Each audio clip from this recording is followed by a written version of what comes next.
जीवेशना मृत्युवेशना। जब जीवन में ऊर्जा होती है, सफलताएं होती है, एक उम्र होती है, कई तरीके के ख्वाब होते हैं, वासनाएं होती है, महत्वाकांक्षाएं होती है, तो जीने की इच्छा होती है, तो इसे जीवेशना कहते हैं। जब असफलताएं आ जाती है, जब बीमारियां आ जाती है, जब ऐसी कोई चीज़ें हो जाती है जो लगता है कि अब इनसे बाहर आना मुश्किल है या असंभव है, तो आ जाती मृत्युवेशना। एक उम्र में ये मृत्युवेशना भी आ जाती है। अब वो उम्र किसी की 50 साल भी हो सकती है, 30 साल भी हो सकती है, 100 साल भी हो सकती है।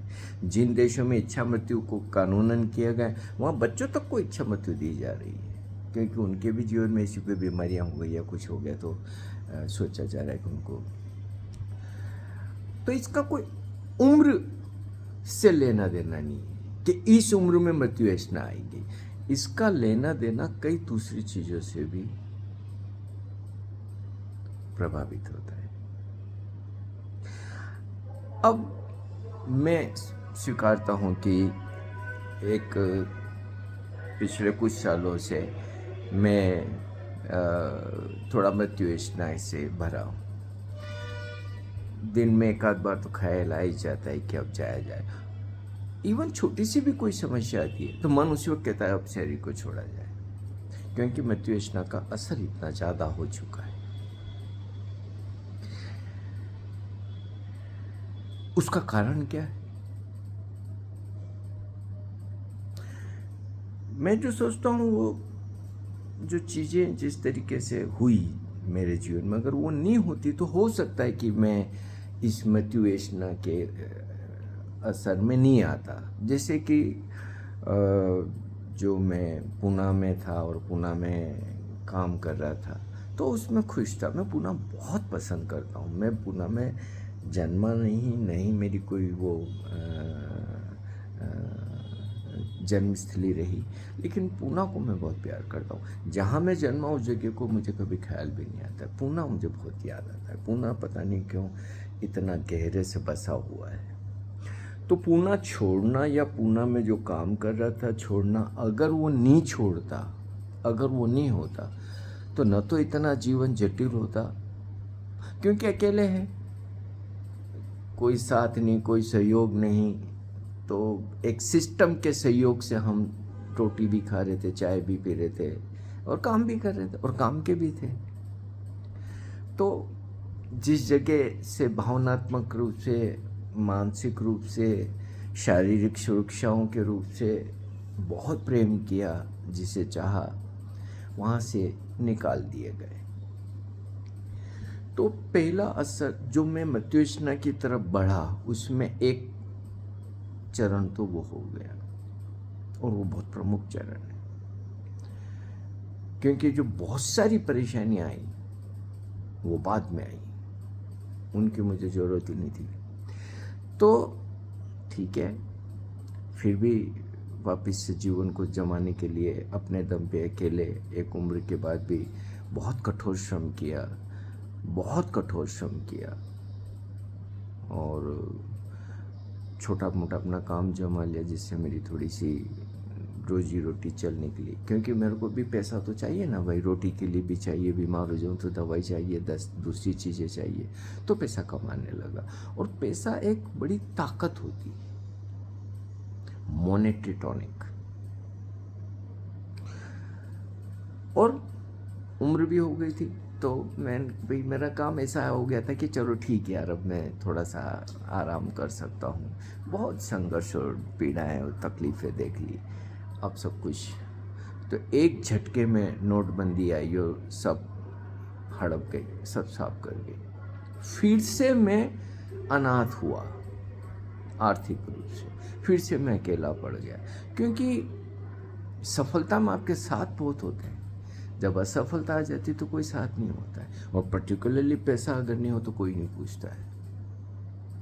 तो पैसे के जाने से जो थोड़े से रिश्तों की उष्माएं थी, जो दूसरे जो मन के आसपास सुरक्षाएं थी, वो सब खत्म हो गई। फिर खड़ा हो गया, और वो भी एक उम्र के अंदर। उसको संभालने के लिए, उसको करने के लिए बहुत मेहनत की हर तरीके से कि चलो ठीक है यार, इससे बाहर आ जाते हैं। लेकिन दिन पे दिन स्थितियाँ तो बुरी होती चली गई। काम धंधा जमा ही नहीं, पता नहीं क्या क्या। तो स्थितियाँ परिस्थितियाँ इतनी विपरीत होती चली गई, उसका असर मेरे स्वास्थ्य पे पड़ गया। मेरे को कभी ऐसी बड़ी बीमारी शरीर में कभी भी नहीं रही,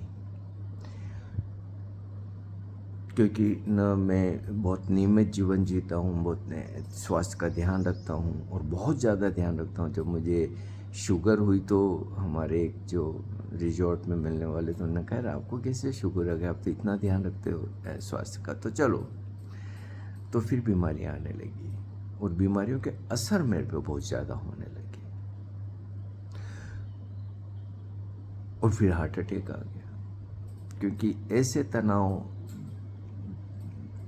झेलने की क्षमता मेरे में नहीं थी, और मुझे कुछ समझ नहीं आ रहा था मैं जाऊं तो जाऊं क्या।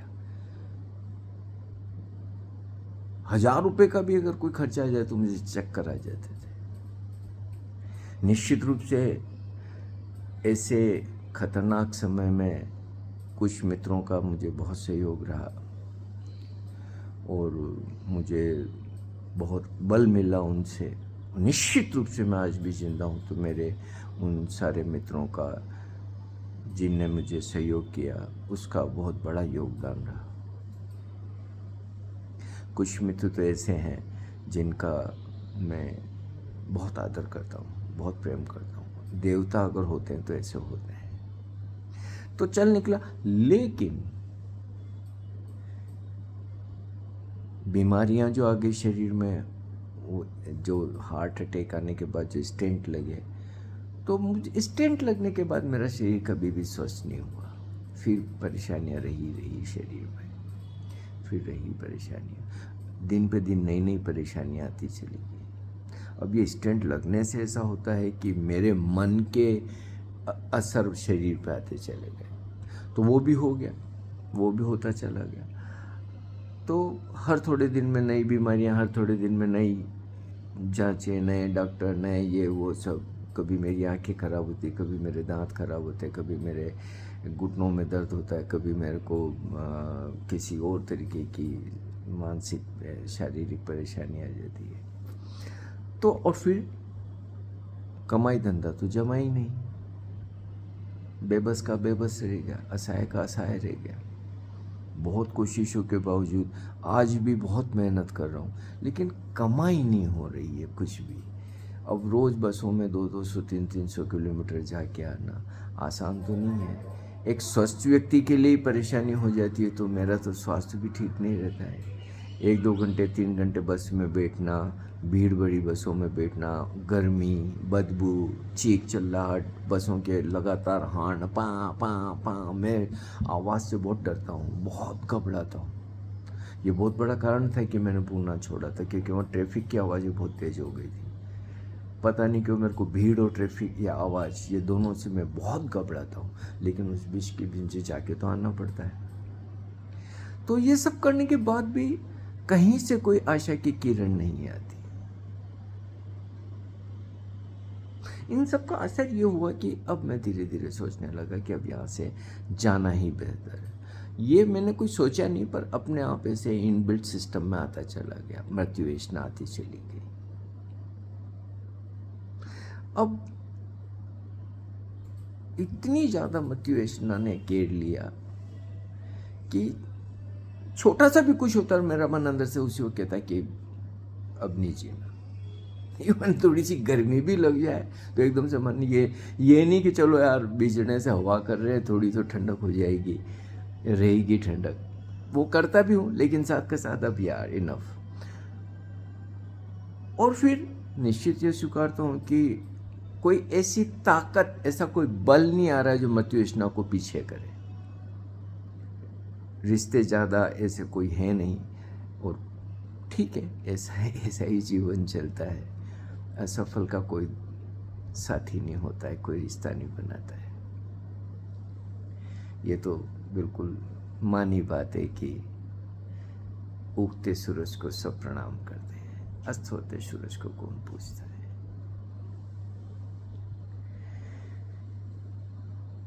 तो अब भूल ही है, और उस मासूम का मुझे ध्यान है, ख्याल है, वो पूरी तरीके से मेरे पे निर्भर है। वो कहाँ जाए, कि कौन क्या खाए क्या नहीं, क्योंकि उसकी बहुत सारी चीज़ें अब 24 घंटे साथ रहते तो मुझे पता चलता है। जब मुझे इशारा भी करते तो मुझे पता चलता है तो उसको भी क्या चाहिए, पानी पीना है, खाना खाना है, घूमने जाना है, सोना है, या उसे गर्मी लग रही है, जो भी कुछ। तो कितनी ही मृत्युएश ना हो, तो मृत्यु पर भूली के लिए तो इस मृत्युवेशना को पोस्टपोन करना ही पड़ेगा।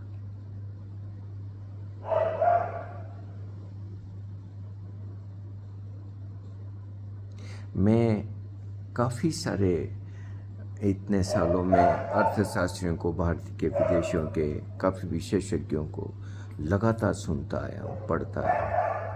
आज तक मुझे किसी भी अर्थशास्त्री ने, किसी भी विशेषज्ञ ने नोटबंदी का 1% फायदा नहीं बताया। नुकसान सब लंबी लिस्टें हैं सबके पास में। कमर टूट गई इस देश की इकोनॉमी की नोटबंदी से, और आंकड़े बताते हैं। आप किसी को भी सुन सकते हो कि किस तरीके से नोटबंदी के कारण भारत का हर चीज तहस नहस हुआ। और आर्थिक अभाव मानसिक अभाव ले आते हैं, रिश्तों में जहर घुल जाते हैं, परिवार की शांति खत्म हो जाती है, परिवार का सौहार्द खत्म हो जाता है, समाज का सौहार्द खत्म हो जाता है। इसका असर ऐसा नहीं है कि सिर्फ आर्थिक ही हुए, इसके मनोवैज्ञानिक असर भी हो गए, इसके भावनात्मक असर भी हो गए। आप देखो उसके बाद से कि अपराध कितना बढ़ा है भारत में। इतना अपराध भारत में नहीं था। चीजें जो हो रही है, हमने कब देखा है ऐसा इस देश के अंदर कि कोई एक व्यक्ति, युवा, वो भी एक दूसरे युवा के मुंह पे मूत रहा है। समाज किस तल पे जा चुका है, इसका फ्रस्ट्रेशन लेवल कहां चला गया है। मुझे पता तो 70 सालों में ऐसा कब हुआ कि किसी ने किसी के सिर पे मूत दिया हो। एक अभी खबर पढ़ रहा था मैं 1-2 दिन पहले कि कोई बेचारा पति पत्नी अपने बच्चे को लेकर मोटरसाइकिल से निकल रहे थे, पीट दिया उनको बुरी तरीके से, क्योंकि बड़ी जाति के थे, उनके सामने से मोटरसाइकिल पे बैठ के कैसे निकल सकते हो, शादी में तुम घोड़े पे कैसे बैठ सकते हो। क्या नहीं हो रहा है। और इस बारे में किसी को कोई ख्याल भी है कि होगा क्या। समस्याएं तो बहुत सारी बढ़ती चली जा रही है। खाने पीने की कोई चीज शुद्ध नहीं मिलती है, हर चीज में मिलावट। इतनी मिलावटी चीज खाने के बाद स्वस्थ कैसे रहोगे। मुझे तो बाजार में जब जाता हूं खाने पीने कोई चीज लेने, एक भी चीज में ऐसी नहीं ढूंढ पाता हूं जिसे मैं कहूं कि शुद्ध है। दूध मैं नहीं पीता हूं। सालों तक शाम को सोते हुए मैं थोड़ा सा हल्दी डाल के दूध पीता था। मेरे को बरसों हो गए दूध पिए, क्योंकि दूध पता नहीं किस किस किस के बन रहे, डिटर्जेंट के बन रहे, खाद के बन रहे, शैम्पू के बन रहे। अब मुझे क्या पता कि जो दूध मैं ले रहा हूं उसमें क्या मिला हुआ और क्या नहीं। और फिर मैं ये सोचता हूं कि चलो ठीक है कि कोई कहे कि भाई नहीं है तो गाय का ही दूध है और गाय का बिल्कुल इसमें पानी मिलाया होगा, लेकिन दूध। मैं ये सोचता हूँ कि जो गाय है वो चारों तरफ कचरा खाती, प्लास्टिक खाती है और गंदगी खाती रहती है, क्योंकि उनको घास तो मिल नहीं रही है। जनसंख्या इतनी बड़ी चली जा रही है कि चारों तरफ तो जमीनों को काट काट के मकान बन रहे, उद्योग बन रहे, फैक्ट्रियाँ बन रही, पता नहीं क्या क्या। घास के लिए जगह कहाँ बची गायों के लिए या जानवरों के लिए। तो फिर गायें भटकती फिरती है, चारों तरफ खाती फिरती है। अब वो जो चीज़ें खा ली उसका केमिकल असर तो उनके पेट में बनता होगा। भाई माँ बीमार हो जाती तो डॉक्टर बच्चे को दूध देना बंद करवाते हैं ना, क्योंकि उस बीमारी का असर बच्चे दूध के द्वारा बच्चे में भी चला जाएगा। अब ये जो गाय मैं चारों तरफ देखता हूँ जो खाती रहती है, उनके पेट में केमिकल का असर क्या हो रहा होगा, और उससे जो दूध आ रहा होगा उसका क्या असर। मैं तो बहुत डर गया भैया। मावा देखो तो मिलावटी होता है, पनीर मिलावटी होता है। मैं कहीं भी कहीं खाना वाने पे जाता हूँ तो मैं पनीर नहीं खाता हूँ। एक बार इतना भयानक बीमार हो गया मैं, मरते मरते बचा पनीर की वजह से, क्योंकि नकली पनीर बन जाते हैं वो आपके बॉडी को। और अब जीवन भर तो हमारे चीज़ें, या तो हमने गांव में रहे तो हमारे बचपन में तो सब चीज़ें शुद्ध मिलती थी, हमने तो कभी अशुद्धता का सोचा ही नहीं था। उसके बाद लंबे समय तक रिजॉर्ट में रहे तो वहाँ निश्चित ही हमें शुद्ध खाना मिल रहा था। अब रिजॉर्ट से बाहर आने के बाद तो हम हर तरीके के अशुद्ध माहौल में आ गए।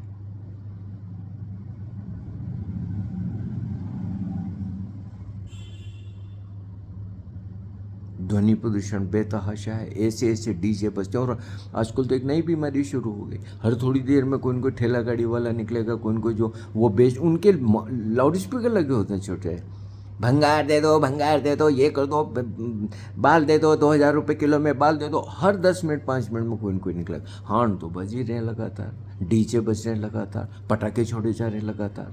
ध्वनि प्रदूषण से मैं पागल हो जाता हूँ।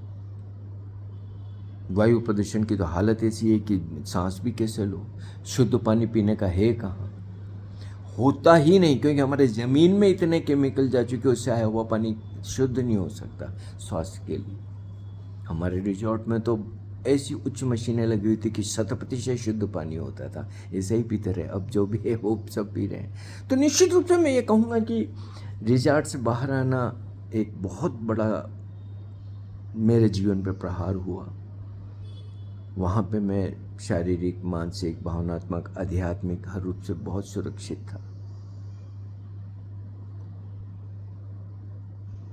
और फिर उसके बाद में बाहर चीज़ें ऐसी सब बदलती चली गई। तो यस, अब मोटिवेशना से भरे हैं, बहुत बुरी तरीके से भरे हैं। कब चले जाएंगे पता नहीं, लेकिन यस, मैं कहूँगा कि मेरे को मोटिवेशना की तरफ धकेलने में 2 धक्कों ने बहुत बड़ा काम किया। एक रिजॉर्ट से जिन लोगों ने मुझे निकाला, और दूसरा नोटबंदी। क्योंकि पैसा मेरे पास होता ना, तो हो सकता है कि मैं थोड़ा जीवन को ज़्यादा सुरक्षित और स्वस्थ ढंग से जी सकता था, चीज़ें मैं व्यवस्थित कर सकता था। पैसों के अभाव में मेरे पास में, अब मान लो कि जैसे दूध, मैं उदाहरण दे रहा हूँ, हमारे पास में एक हैं जो दूध का बड़ा काम करते हैं, गाय हैं उनके पास में, और उनकी गाय उनके ही घास खाती है, वो बाहर नहीं घूमती है, अच्छी घास खिलाते हैं वो। तो उनका दूध बहुत अच्छा है, बॉटल में वो दूध देते हैं, लेकिन वो बहुत महंगा है। अगर जो दूसरा 50 रुपये लीटर आता तो उनका 100 रुपये लीटर आता है। घी में हम बचपन से घी बहुत खाते हैं, हम राजस्थानी, घी के बिना हमारा जीवन नहीं चलता।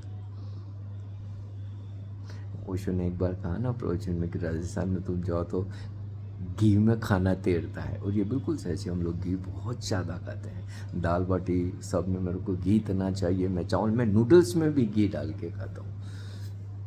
जब पूना में मैं और संजय कभी शॉपिंग मॉल में जाते थे, वो 1 किलो लेता था 1 साल के लिए, मैं 1 किलो लेता था 1 सप्ताह के लिए, इतना घी खाता था। अब घी खाना मैं मुंह पे भी नहीं लगाता हूँ, क्योंकि इतना मिलावटी घी आ रहा है, आ ही नहीं। एक मैंने टीवी प्रोग्राम में सुना कि जितना दूध से घी बनता है उतना उसका, उसने बताया 1,5-2 हज़ार रुपये ऐसा कुछ खर्चा बताया। बोले इससे कम में घी शुद्ध बन ही नहीं सकता, तो पता नहीं कौन से केमिकल के घी बन रहे। अब जिन के मैं कह रहा हूँ वो मेरे पड़ोसी हैं और मिलने वाले हैं, थोड़ी मैं कभी बैठ से बात करता हूँ, उनके यहाँ शुद्ध वो घी देते हैं, लेकिन वो घी होता है 1,700 रुपये किलो। मेरे पास 1,700 रुपये नहीं, मेरे पास तो दवाइयों के पैसे नहीं है। सब सरकारी अस्पताल से लेके आता हूँ। एक हार्ट के लिए खून पतला करने का कैप्सूल लगता है रात को सोने के पहले का, वो भी मैं सरकारी अस्पताल से लाता था। तो मेरे कार्डियोलॉजिस्ट ने मुझे कहा कि बोले यार शुगर की और ब्लड प्रेशर की और इनकी उनकी जो भी दवाइयाँ आप सरकारी ले लो कोई बात नहीं, क्योंकि टेस्ट से पता चलता रहता है कि इनकी स्थिति क्या, लेकिन ये बहुत खतरनाक है आपके लिए, सरकारी दवा मत लो आप। लेकिन मेरे लिए करीब करीब 1,000 रुपये की दवा हो जाती, तो मैं पॉसिबल नहीं हो रहा है मेरे को ये सब खर्चे मेंटेन करना, तो मुझे हर जगह से पैसे को बचाना होता है, या जितने पैसे उनको मुझे ध्यान से खर्च करना पड़ता है, बहुत बुरी हालत हो जाती है। तो अभी कुछ समय पहले खबर आई अखबार में कि जो खून पतला करने की गोली दी जा रही, कुछ गोलियां जो उनके स्वास्थ्य के मानदंडों पे नहीं खरी उतरी, उनमें से एक गोली वो भी थी। अब वो तो मैं 1-2 साल से वही गोली ले रहा था। अब मैंने वो कैप्सूल लेना शुरू किया है, क्योंकि अब ठीक है, इतना तो मैं कर रहा हूँ कि अब लाता हूँ, अब सरकारी गोली पे नहीं रहा। लेकिन सारी चीज़ों की ऐसी चीज़ें हो गई। फिर इन सब चीज़ों के लिए अगर आपकी स्थिति ऐसी है, तो कहाँ आप शौक पालो, कहाँ आप अपने को कभी छोटी छोटी चीज़ों से खुशियाँ दो। बहुत सारी चीज़ें होती है जिनसे खुशियाँ मिलती है, उन खुशियों के लिए तो आप कुछ भी नहीं कर सकते, क्योंकि आपकी जेब खाली है। नोटबंदी में ले गए जितने भी आपकी जेब में पड़े हुए थे, और जो कमा रहे थे वो कमाई भी गई। तो यस, मृत्यु ऐशनाथ है।